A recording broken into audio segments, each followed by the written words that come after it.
Rashid NASA Faridabad से, राजमहल properties से। जैसा कि मेरा शौक़ है, कहीं भी जाता हूँ वहाँ के वीडियो कैप्चर करता हूँ। मैं अपनी आंखों से आपको दिखाने का प्रयास करता हूँ कुछ दृश्य। तो आज मैं आया हूँ यहाँ ताजमहल में, और मेरे साथ जो गाइड है बाई चांस उनका नाम भी प्रदीप ही है, तो ये कुछ बताएंगे। आगरा के अंदर ताजमहल के अलावा 8 मोनूमेंट्स और है जो देखने के पर्पज़ के लिए हैं आगरा के सर्किल एरियाज में।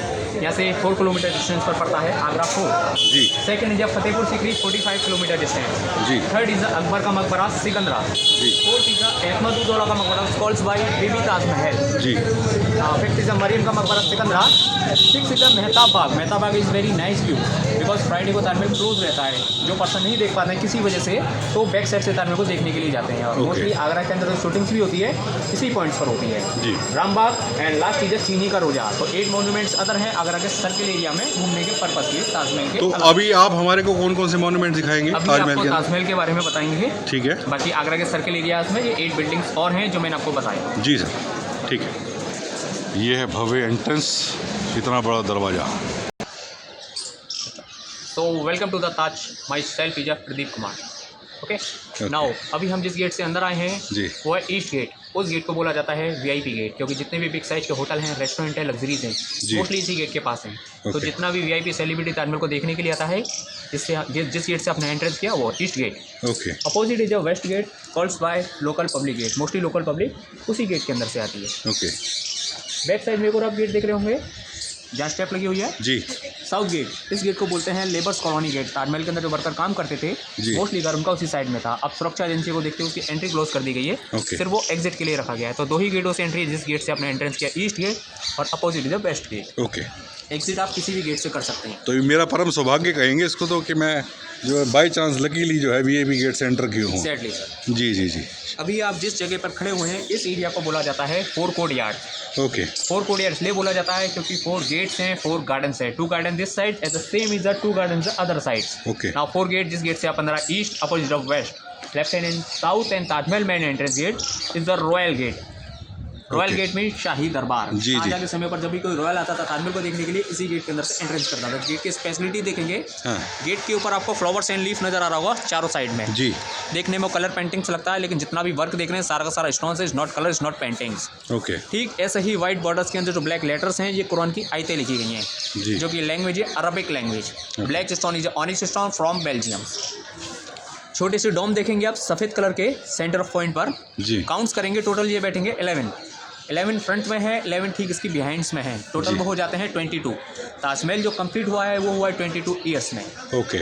तो ये उस बात का प्रतीक है कि exactly sir. By okay okay okay. 1631 के अंदर वर्क शुरू हो गया था ताजमहल का बनाने का, और सन 1653 के अंदर ताजमहल बनकर तैयार हो गया था। राइट। अब क्या होता था उस समय 1 ईयर कंप्लीट हो जाता था, 1 टर्म को होल्ड कर दिया जाता था। दूसरा साल कंप्लीट हुआ, दूसरा टर्म। तो ये इंडिकेट करता है 22 ईयर्स ताजमहल तैयार होने का। Okay okay. 20,000 लेबर ने टोटल ताजमहल को बनाने में वर्क किया था। जी। बाकी आगे चलेंगे। जी।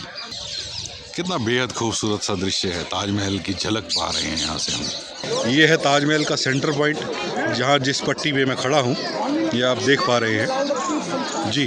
ठीक इसको फॉलो करते हुए जाएंगे तो जो मुमताज़ महल का जो मौजोलियम है, हाँ जी, मकबरा, ठीक वहीं जाकर ज्वाइंट होता है। ओके। और अगर हम इस साइड से कवर करेंगे हाँ, तो वो वेस्टर्न गेट के लिए जाता है। ओके। इस साइड से कवर करेंगे तो ईस्टर्न, बैक साइड सॉरी इस गेट से जाएंगे तो ईस्टर्न जी, इस गेट पर जाएंगे वेस्टर्न, और बैक साइड चले जाएंगे तो साउथ गेट। तीनों गेटों को कवर करता है ये सेंटर। ये देख पा रहे हैं हम सेंटर पॉइंट, ये 4 दिशाओं में जा रहा है।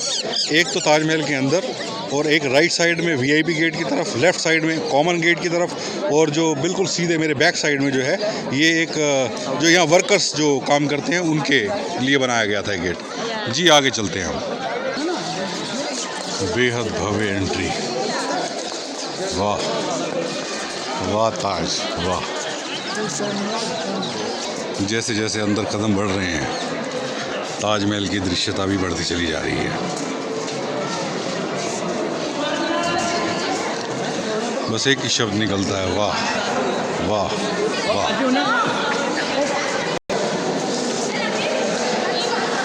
सस्पेंस से पर्दा उठता है और ये ताजमहल के दर्शन, वाह ताज। फाइनली ताज पे खड़ा हूँ मैं, बेहद खूबसूरत, बेहद खूबसूरत, बेहद खूबसूरत। कितना खूबसूरत ताजमहल है। इसके दर्शन तो मैंने कर लिए। एक अपने गाइड साहब है जो अपने साथ है, इनका नाम भी बाई चांस प्रदीप कुमार ही है और इनका चेहरा अभी तक मैंने नहीं देखा है, तो हल्का सा मास्क नीचे करेंगे सर। बहुत बहुत शुक्रिया जी, दूसरे ताज के दर्शन कर लिए मैंने। जी सर। देखिए बैक साइड की तरफ आप रॉयल गेट की तरफ फिर से देखेंगे। हाँ जैसे कि आपने फ्रंट साइड से गेट को देखा था जी, ठीक इसी तरीके से ये बैक साइड की तरफ से भी ऐसा ही बना हुआ है जी। क्योंकि जो रॉयल गेट है सिमेट्रिकल बिल्डिंग है, जैसा फ्रंट से देखेंगे और बैक साइड से भी देखेंगे एक जैसा ही नज़र आएगा। ये सबसे बड़ी ताजमहल की एरियाज़ की खूबसूरती है। ओके। ठीक इसी तरीके से ताजमहल को भी आप शार्प ही नज़र आएगा। अभी हमने फ्रंट साइड से देखा है जी। इसके बाद हम आगे चलकर इसकी जो बैक साइड है वहाँ से भी देखेंगे। ठीक है, एक जैसा ही चारों तरफ से एक जैसा, चारों साइड से एक तरीके। जी सर। अच्छा अब मैं आपको ताजमहल तो ये देख पा रहे हैं ताज का पूरा दृश्य। हमारे गाइड साहब इसके विषय में कुछ बताएंगे। जी सर। देखिए ताजमहल को जो बनाया गया है जी। मुमताज़ महल की याद के लिए। जब मुमताज़ महल जब एक्सपायर हो गई थी उसके बाद ताजमहल को बनाने का काम शुरू किया गया जी। और शाहजहाँ ने उनको ताजमहल को बनवाया। जी। शाहजहाँ की टोटल लीगल 3 वाइफ थी। ओके। पहले नंबर की थी सर हिंदी बेगम, जी। सेकंड नंबर की थी फतेहपुरिया बेगम ओके। और थर्ड नंबर की वाइफ थी अर्जुमन बानो बेगम। जी। जो मुमताज़ महल थी उसका रियल नाम था अर्जुमन बानो बेगम और जो शाहजहाँ था उसका रियल नाम था शहाबुद्दीन शहनशाह खुर्रम। किसी से भी बच्चे नहीं हुए थे, सिर्फ तीसरे नंबर की वाइफ मुमताज़ महल उससे बच्चे हुए थे 14। लेकिन अच्छा, मतलब 2 से नहीं हुए और 1 से 14 हो गए। तीसरे नंबर की वाइफ, वाह। जिसमें से उसके 8 चाइल्ड एक्सपायर हो गए थे, 6 चाइल्ड चलाए, 4 बॉयज़ 2 गर्ल्स। मुमताज़ महल जब उन्हें 14 चाइल्ड को जब जन्म दे रही थी उसी समय वो एक्सपायर हुई थी और जब वो एक्सपायर हुई थी यहाँ से 700 किलोमीटर दूरी पर पड़ता है बुरहानपुर, जो जी। मध्य प्रदेश पर पड़ता है। जी। उस समय मुमताज़ महल वहीं पर थी। हाँ जी। फिर जब ताजमहल को बनाने का काम शुरू किया गया उसकी डेड बॉडी को यहाँ पर लाकर ट्रांसफ़र कर दिया गया। ओके। इस समय शाहजहाँ और मुमताज़ दोनों का अंदर में मौजोलियम बना हुआ है, मकबरा। लेकिन जो हम 200 रुपीज़ एक्स्ट्रा खर्च करके जाना चाहेंगे वो है डुप्लीकेट। जी। असली भी बना हुआ है इसी के नीचे, वो नीचे है, वो लेकिन बंद है, हमेशा बंद रहता है। जी, जी, उसको जी। हर साल में सिर्फ 3 डेज़ के लिए ओपन किया जाता है, ओके। जिस दिन दोनों का डेथ एनिवर्सरी होता है और उस ओके। दिन ताजमहल सभी लोगों के लिए फ्री रहता है, कोई पैसा नहीं लिया जाता है। कौन सा दिन बताया आपने? डेथ एनिवर्सरी डेथ नहीं, वो कौन सी डेट वो होती है? फरवरी और मार्च के बीच में आता है okay. According to Muslim calendar. Right. जैसे कि अभी 2022 में ओपन हुआ था। हाँ। 27 फरवरी, 28 फरवरी और 1 मार्च। ओके। बाकी फरवरी और मार्च इन दोनों के बीच में ही आता है। ओके ओके, वो सबके लिए फ्री होता है। जी। ताजमहल के अंदर काफ़ी कंट्रीज़ का स्टोन्स लगा हुआ है, जिसमें से वाइट संगमरमर जैसे ताजमहल बना हुआ है जी। सिर्फ यही इंडिया का है, राजस्थान के मकराना का। जी। बाकी कुछ स्टोन अफ्रीका का, कुछ इंग्लैंड का, कुछ बेल्जियम का, कुछ टर्की का, कुछ श्रीलंका का। जी। काफ़ी देशों के इसके अंदर पत्थर लगे हुए हैं। ओके। जैसे कि आपने गेट के ऊपर देखा था, इसे ताजमहल के ऊपर वर्क देख रहे हैं, मिडिल पॉइंट पर फ्लावर्स एंड लीफ। देखने में वर्क लगता है, कलर और पेंटिंग। हाँ जी। जितना भी वर्क देख रहे हैं सारा का सारा स्टोन है, कोई कलर नहीं है, कोई पेंटिंग्स नहीं है। राइट। ठीक ऐसे ही वाइट बॉर्डर्स के अंदर जो ब्लैक लेटर्स हैं ये कुरान की आयतें लिखी गई हैं, जो कि लैंग्वेज है अरबिक लैंग्वेज। और जो ब्लैक स्टोन्स होता है उसका नाम होता है बेल्जियम, जो कि ऑनिस स्टोन होता है, उसको बेल्जियम से मंगाया जाता है। ओके। यहाँ से आप पिलर की तरफ गौर से देखेंगे, चारों के चारों जो मीनारें हैं जी। बाहर की तरफ झुकी हुई बनी हुई है, 3 डिग्री टिल्ड बनी हुई है। हाँ जी। इसका मेन रीज़न ये है, जो इसका मेन आर्किटेक्ट था वो रहने वाला था टर्की का और ओके। उसका नाम था उस्ताद अहमद लाहौरी, जिसने ताजमहल के डिज़ाइन को तैयार किया था। उस समय ये सोच के बनाई गई थी अगर भविष्य में किसी तरीके का कोई अर्थक्वेक आ जाता है या भूकंप आ जाता है या कोई भी अगर तो आपदा आ वो जाता है, बैलेंस बना रहे। तो अंदर की तरफ ना गिरकर बाहर की साइड गिरे, ताकि ओके। दोनों का जो अंदर में मकबरा बना हुआ है वो उस पर डैमेज किसी भी तरीके का कोई नुकसान ना पहुंच सके। Okay okay okay. ताजमहल मैंने जैसे कि आपको आउटसाइड में बताया कंप्लीट हुआ है 22 ईयर्स में। जी। जैसे कि 11 फ्रंट में बने हुए हैं, 11 बिहाइंड्स में बने हुए हैं। जी। ठीक उसका भी एक अंदर में भी मैथमेटिकल है। मैंने आपको बताया था 1653 के अंदर ताजमहल बनकर कंप्लीट हुआ था। तो अंदर में 16 गार्डन्स बने हुए हैं। ओके। 8 गार्डन इस साइड में हैं और 8 गार्डन वो सामने वाली साइड में। ठीक है। फाउंटेन अगर आप काउंट्स करेंगे टोटल 53 फाउंटेन्स हैं। 16 गार्डन 53 फाउंटेन और कंप्लीट हुआ है 1653 के अंदर, Right. ताकि मेमोरी में याद रखा जा सके। जी। ये मकबरा देखना हो तो इसकी 200 रुपये टिकट है। वैसे वो फेक है, मतलब उसके ऊपर ही बना रखा है, जो मेन है वो तो बंद ही रहता है। थोड़ा और करीब से ताजमहल के दर्शन, बेहद खूबसूरत, बेहद खूबसूरत। क्या आशिक रहा होगा यार, अपनी वाइफ के लिए ताजमहल बना दिया बंदे ने। वाह। Training system, okay. Any time पर वाटर डिपॉजिट नहीं होता है, यहाँ से निकल जाता है पानी। जी जी। और ये इतने पुराने टाइम से ये बना रखा है और उसी समय का बना हुआ है, सारा का सारा जो आप जितना भी कंस्ट्रक्ट देख रहे हैं सारा का सारा उसी समय का है। मतलब आर्किटेक्ट और मतलब सब कुछ बड़े वो थे, माइंडेड लोग थे जी वो। बिल्कुल बिल्कुल। अब हमने यहाँ से राउंड से अगर देखा तो यहाँ जी। से भी देखेंगे आप एक जैसा ही है, यही सबसे बड़ी ताजमहल की ब्यूटी है। जी, जी, जी। बिल्डिंग कहीं से भी हम देखें ताजमहल को एक जैसा ही नज़र आएगा। जी सर। बाकी अब हम यमुना रिवर पॉइंट की तरफ चल रहे हैं। ठीक है। सामने वाला बिल्डिंग आप जो देख रहे हैं ये है मस्जिद शाहजहाँ के समय की। शाहजहाँ के समय पर जो लेबर काम करते थे उनमें 75% मुस्लिम लोग थे, उनको नमाज़ पढ़ने के लिए आउटसाइड काफ़ी दूर जाना पड़ता था। तो शाहजहाँ ने उनके लिए यहीं पर ही मस्जिद को बनवा दी, तो वो यहीं पर नमाज़ पढ़ती है। अब फ्राइडे को ताजमहल क्लोज रहता है तो लोकल मुस्लिम को अलाउ किया जाता है नमाज़ पढ़ने के लिए, सिर्फ फ्राइडे वाले दिन। वो भी फ्राइडे को जो है वो एंट्री फ्री रहती है लोकल के लिए। सिर्फ वो भी अपना आईडी कार्ड वगैरह कुछ दिखाते हैं, सिर्फ नमाज के टाइम पर ही आते हैं 12 बजे से लेकर 2 बजे के बीच। बाकी और दिन जो कि CISF के प्रोटोकॉल है उसके बीच में नमाज पढ़ना अलाउ नहीं है। बाकी हम आगे चलें। जी जमुना, इसके बारे में गाइड साहब बताएंगे। इनका नाम भी प्रदीप ही है जैसे कि मैंने बताया। जी सर। यमुना नदी बनी हुई है, ताजमहल को जो कंस्ट्रक्ट किया गया है यमुना नदी के ही नज़दीक बनाया गया, इसका भी एक इसका लॉजिक है। जैसे कि ताजमहल के जो देख रहे हैं आप, उसका वाइट जो फाउंडेशन जो बना हुआ है जी, ये एक लकड़ी के तख्तों के ऊपर टिका हुआ है। ओके। जो कि एक लकड़ी आती है शाल नाम की लकड़ी, उससे ताजमहल के नीचे की जो फाउंडेशन है उस पर टिका हुआ है। क्योंकि जो वाटर होता है, वाटर की जो मॉइस्चर होती है, मॉइस्चर की वजह से वो लकड़ी जो होती है ऑटोमेटिकली स्ट्रांग हो जाती है। तो यही रीज़न है ताजमहल को बने में इतना समय हो गया, अभी तक इसके अंदर कुछ भी किसी तरीके की कोई परेशानी नहीं आई है। अच्छा, जिसकी फाउंडेशन है वो लकड़ी की बनी। लकड़ी के तख्तों के ऊपर टिकी। Okay okay. तो यही रीज़न है। लेकिन अब कुछ समय से इसके अंदर स्क्रैचिंग वगैरह की ताजमहल के अंदर कुछ परेशानी आ रही है। उसका मेन रीज़न ये है कि जो कि यमुना का जो जल स्तर है डे बाई डे डाउन होता चला जा रहा है, तो उसको वो नमी नहीं मिल पा रही है जो उसको प्रॉपर मिलनी चाहिए। लेकिन यहाँ पर जो लेबर्स वगैरह हैं, जैसे जो ताजमहल के अंदर कोई रिपेयर होता है तो दोबारा से उसको रिपेयर करके दोबारा से उसको वर्क कर दिया जाता है। चहचहाते हुए पक्षी और ये यमुना का तट, वो पीछे देख रहे हैं दूर नाव चलती हुई, बेहद विहंगम दृश्य। और ये गाइड साहब जो सामने वो है वो क्या है? वो प्राचीन टेम्पल बना हुआ है। ओके, टेम्पल है वो। हाँ, प्राचीन टेम्पल बना हुआ है। ओके। अच्छा, इसके बारे में कुछ बताएं। ये जो सामने जो वो एक ब्लैक कलर का भी प्लान किया था शायद शाहजहाँ ने, जी इसके बारे में कुछ बताएं। देखिए, ताजमहल बन जाने के बाद वाइट वाला, हाँ, तो उसके बाद शाहजहाँ का सेकंड प्लान था एक काला ताजमहल बनवाने का। जी।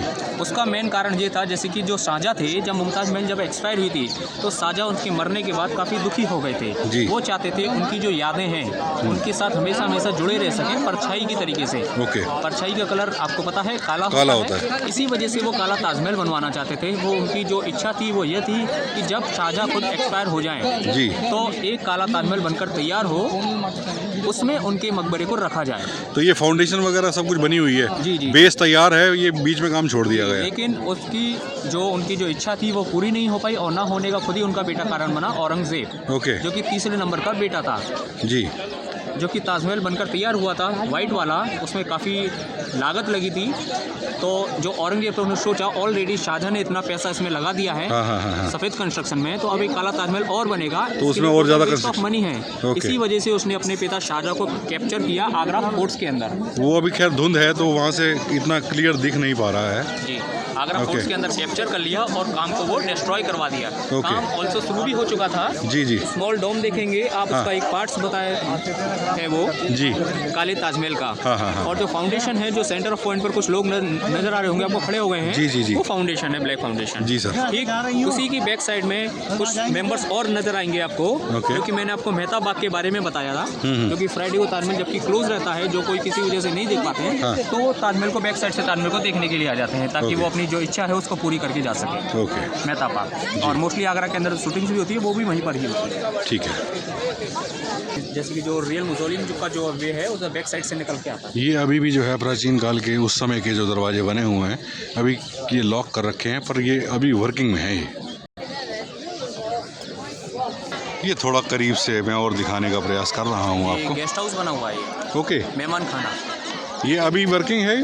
नहीं, अभी वर्किंग नहीं है। शाहजहाँ के समय अच्छा, उस समय का मेहमान खाना है ये। कोई आ जाता था जी। उस समय के लिए वहाँ रुकवा दिया करते थे शाहजहाँ। Okay okay. बनाने का कोई ज़रूरत नहीं था। जी जी। लेकिन जब उन्होंने ताजमहल को बनाया तो वो एक सिमेट्रिकल बिल्डिंग है। अगर हमने जैसे कि बैक साइड में मस्जिद को देखा, अगर यहाँ नहीं होता तो वो और लगता। दोनों को जी। बैलेंस करने के लिए लास्ट में आखिरी में गेस्ट हाउस को बनाया गया। ओके, अब उस एरिया को आगे तक जाने नहीं दिया था, उस एरिया को बैरिकेड कर दिया गया। ठीक है। डूबता हुआ सूरज और ये प्यार की निशानी, कमाल है, कमाल कमाल। कितना खूबसूरत सा दृश्य है ये, सूरज की रोशनी हल्की सी कोने से आती हुई, जैसे कोई आशा की किरण हो हमारे जीवन में।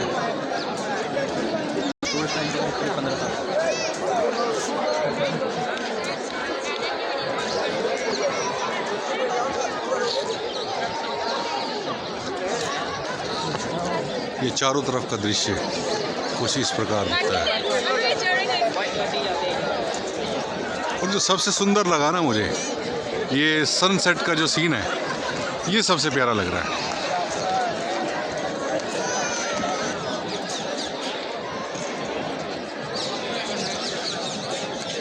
जैसे जैसे सूर्यास्त हो रहा है, इसकी लालिमा जो है कहीं बेहद खूबसूरत कर रही है। जैसे एक कोई दुल्हन हो ना, शर्मा के उसके गाल लाल हो जाते हैं, ऐसा कुछ अनुभव हो रहा है ताजमहल को देखते हुए।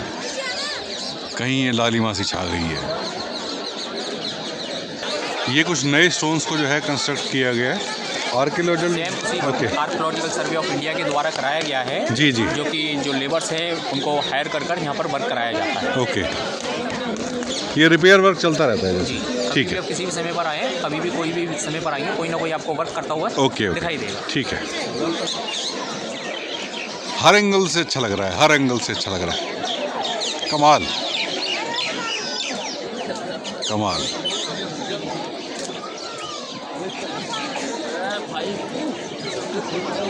इतना खूबसूरत लग रहा है, इतना खूबसूरत, जैसे किसी की नई नई शादी हो ना, तो उसको जैसे अपनी दुल्हन सुंदर लगती है, या फिर नई नई कोई फ्रेंड बने वो सुंदर लगती है, ऐसे ही हर एंगल से बेहद खूबसूरत दिख रहा है। मतलब ताजमहल। डूबता हुआ सूरज, शायद मैंने पहली बार देखा ऐसा ताजमहल में। वैसे तो मेरे को शौक़ है उगता हुआ और डूबता हुआ सूरज देखने का, पर यहाँ का जो नज़ारा है ना, बाकमाल है। ये आप सामने बिल्डिंग देख रहे हैं, ये म्यूजियम है। ओके। क्योंकि अभी कोविड की वजह से ये वन साइड वाला बंद कर रखा है, क्योंकि आप बैक साइड में सामने वाला देखेंगे। अच्छा, ये दूसरी साइड भी सेम ही है। हाँ, ये भी म्यूजियम है, इसको ओपन रखा जाता है, जबकि इसकी जो एंट्री लास्ट इसकी 5 बजे तक रहती है, 5 बजे के बाद क्लोज कर दिया जाता है। ओके ओके, ठीक है। इसलिए आपने ताजमहल को देखा, काफ़ी खूबसूरत नज़र आया होगा, आई होप। ओके। लेकिन सबसे ज़्यादा ताजमहल की जो ब्यूटी है वो ये है कि पूरे दिन भर में ताजमहल 3 कलर्स को चेंज करता है। जैसे कि आप सनराइज टाइम पर आएंगे, मॉर्निंग टाइम पर एक इसकी शेड नज़र आती है पिंक, गुलाबी। अच्छा। उसके बाद वाइट, जैसा अभी आप देखे जा रहे हैं। और जिस दिन मूनलाइट्स होती है, पूर्णिमा, हर महीने में ताजमहल को रात के समय 5 डेज़ के लिए ओपन किया जाता है, जो कि इंडियन का टिकट होता है 510 रुपीज़ का। 400 मेंबर्स अलाउ किए जाते हैं। 50 मेंबर्स हाफ आवर्स में ग्रुपिंग देखने के लिए आती है। उस समय ताजमहल का क्या नज़ारा रहता है, जिसमें आप जो वर्क देख रहे हैं, जिसमें से जो रेड स्टोन्स हैं, ये होता है कोरेलियन स्टोन, जो कि टर्की से मंगाया जाता है। सिर्फ यही एक ऐसा स्पेशल स्टोन्स होता है। इसके अंदर जो डायमंड्स होते हैं उनको फिट किया हुआ है। जब रात के समय मून का जब से लाइट से टकराता है तो वो रात के समय स्पार्किंग करते हैं, और जो कलर है वो नज़र आता है सुनहरा। डायमंड तो सुनने में आया था, वो लेके लूटपाट अभी भी कुछ स्टोन्स रह गए हैं। कुछ स्टोन्स के अंदर रह गया है। चारों साइड में लगे हुए थे, लेकिन अभी जैसे कि हम रॉयल गेट के फ्रंट वाली साइड देख रहे हैं, वहाँ पर अभी भी स्टोन्स में जेम्स फिट किए हुए हैं, जो कि मून लाइट के समय पर देखा जाता है, चमकते हैं। हाँ। तो जो अलाउ किया जाता है वो इसके आगे नहीं जाने दिया जाता है। 400 मेंबर्स को अलाउ किया जाता है, जिसमें हाफ आवर्स के लिए 50 मेंबर्स की ग्रुपिंग देखने के लिए आते हैं। टाइमिंग जो है वो रहती है 8:30 to 12:30, हाफ आवर्स के लिए। 8:30 to 9 o'clock फर्स्ट स्लॉट, इस तरीके से सेकंड, थर्ड, फोर्थ, इस तरीके से 8 स्लॉट्स में उसको बांटा गया। तो ये था मेरा ताजमहल का सफ़र, और बेहद सुकून भरा सफ़र रहा, बहुत अच्छा लगा। और परमात्मा ने जो है गाइड भी ऐसा प्रकट कर दिया जो मेरे नाम का ही था, प्रदीप नाम का। बहुत कोऑपरेटिव, बहुत अच्छा इंसान। अगर किसी अच्छी नीयत से किसी काम को करने के लिए हम चलते हैं ना, तो परमात्मा भी फिर कहीं ना कहीं साथ देता है, हमारे आगे चलकर बाजू थाम लेता है। आते हुए भी लग रहा था कि पता नहीं कहाँ मैं घूम रहा हूँ, कहाँ जा रहा हूँ, लेकिन पता नहीं था कि परमात्मा ने ना VIP पार्किंग में मेरी गाड़ी को खड़ा करवाना था और VIP वाली जगह से मुझे एंटर कराना था। कई बार हमें लगता है कि हमारे साथ ये ठीक नहीं हो रहा है, और उसको बाद में जब हम सोचते हैं ना, तो वो बहुत गहन में कहीं परमात्मा हमारे लिए बहुत बेहतर करता है। तो ये था मेरा ताजमहल का सफ़र। Love you all. फिर मिलता हूँ किसी और नए वीडियो में, किसी और नए ब्लॉग में। तब तक के लिए मैं अलविदा लेता हूँ और आपके भीतर बैठे परमपिता परमेश्वर को मैं नमन करता हूँ।